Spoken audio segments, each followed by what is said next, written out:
الحمد للہ وحدہ والصلاة والسلام علی من لا نبی بعد اما بعد فاعوذ باللہ من الشیطان الرجیم بسم اللہ الرحمن الرحیم ما اصاب من مصیبہ الا بإذن اللہ ومن یؤمن باللہ یہد قلبہ واللہ بکل شیء علیم۔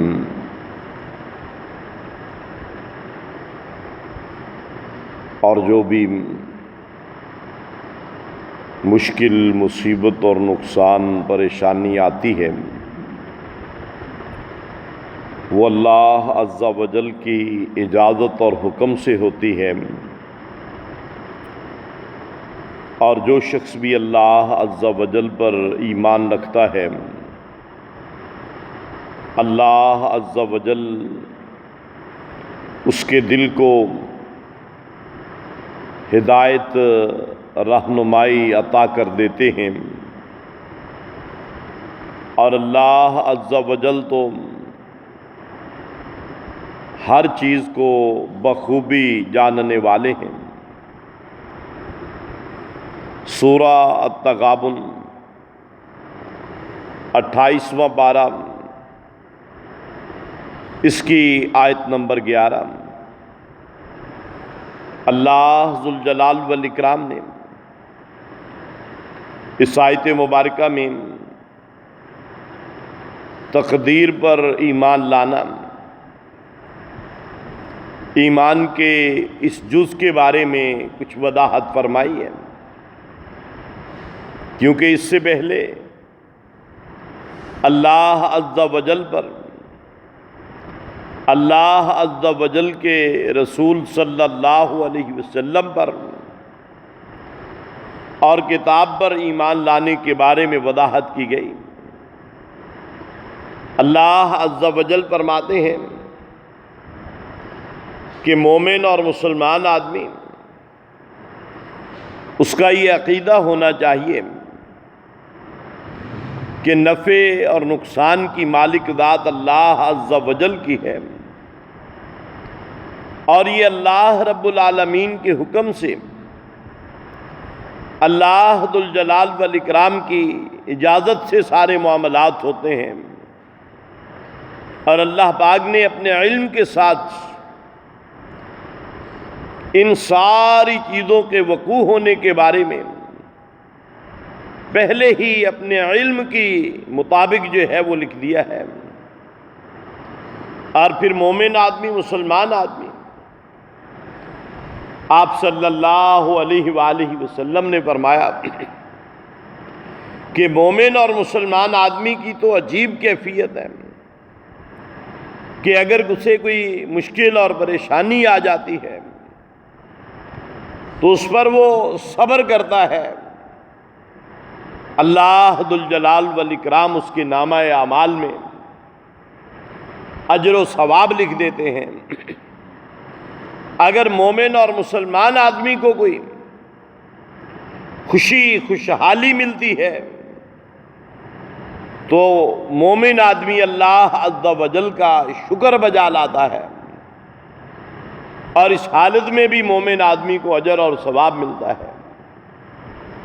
یعنی مومن اور مسلمان آدمی کی کوئی بھی حالت وہ اس بات سے خالی نہیں ہے کہ اس کے لیے حقیقت کے اندر فائدہ پہنچے گا، اور حقیقی طور پر اس کا معاملہ جو ہے وہ اللہ عز و جل کی طرف سے بہتر ہو جائے گا، اور پھر دنیا کے اندر پہنچنے والی مشکلات اور مصائب میں سے بعض تو اللہ عز و جل نے قرآن مجید فرقان حمید میں وضاحت بھی فرمائی ہے کہ انسان کے اپنے اعمال کی وجہ سے بھی ہوتی ہے، جیسا کہ فرمایا کہ ظہر الفساد فی البر والبحر بما کسبت ایدی الناس، کہ خشکی اور تری کے اندر آنے والے مصائب اور مشکلات اور پریشانیاں اور آزمائشیں یہ اللہ عز و جل کی طرف سے انسانوں کے اپنے اعمال کا نتیجہ ہوا کرتے ہیں۔ اور اسی طرح بعض اوقات انسان کی آزمائش ہوتی ہے کہ مومن آدمی اگر اسے معاشی طور پر کچھ تنگی کا سامنا ہے، اسے کسی بیماری کا سامنا ہے، تو اللہ پاک نے فرمایا گھبرانا نہیں ہے۔ وَلَنَبْلُوَنَّكُمْ بِشَيْءٍ مِّنَ الْخَوْفِ وَالْجُوعِ وَنَقْصٍ مِّنَ الْأَمْوَالِ وَالْأَنفُسِ وَالثَّمَرَاتِ۔ اللہ پاک فرماتے ہیں ہم اپنے بندوں کو بعض اوقات آزمایا بھی کرتے ہیں، ان کے ایمان کو بعض اوقات چیک بھی کیا کرتے ہیں، اور اس میں کبھی کسی چیز کی کمی کر کے، کبھی کسی چیز کی کمی کر کے۔ یہی وجہ ہے کہ مومن آدمی کو ہر حال میں اللہ ذو الجلال والاکرام پر پختہ ایمان اور یقین رکھنا چاہیے، اور اپنے اعمال کی اصلاح کی طرف توجہ دیتے رہنا چاہیے۔ اللہ پاک نے فرمایا وَمَن يُؤْمِن بِاللَّهِ يَهْدِ قَلْبَهُ، اگر کوئی بندہ اللہ رب العالمین پر پختہ ایمان اور یقین اور مکمل بھروسہ رکھتا ہے تو اللہ ذو الجلال والاکرام بھی اپنے ان بندوں کو پھر سیدھا راستہ دکھلا دیتے ہیں، ہدایت کی طرف گامزن کر دیتے ہیں۔ اللہ پاک بھی پھر ان کے مددگار اور معاون بن جایا کرتے ہیں۔ تو گویا کہ یہ بھی اللہ ذو الجلال والاکرام کی مدد اور تعاون کو حاصل کرنے کا ایک ذریعہ ہے۔ اور اس کے بعد کہ انسان کی ہدایت کا جو اصل مرکز ہے وہ دل ہے، اور اسے صاف اور شفاف رکھنا چاہیے۔ واللہ بکل شیء علیم، اور اس کے بعد فرمایا کہ مومن مسلمان آدمی کو اس بارے میں پختہ یقین ہونا چاہیے کہ اس کائنات کی ہر چیز کا علم اللہ ذو الجلال والاکرام کے پاس ہے۔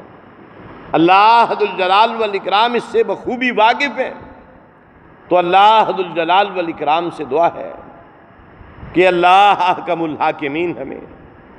اپنی آزمائشوں سے محفوظ فرمائے۔ اللہ ذو الجلال والاکرام دنیاوی اور اخروی خساروں سے، نقصان سے، پریشانیوں سے محفوظ فرمائے، اور اللہ ذو الجلال والاکرام دنیا اور آخرت کی ساری آسائشیں اللہ پاک ان سے مالا مال فرمائے۔ وما علینا الا البلاغ المبین۔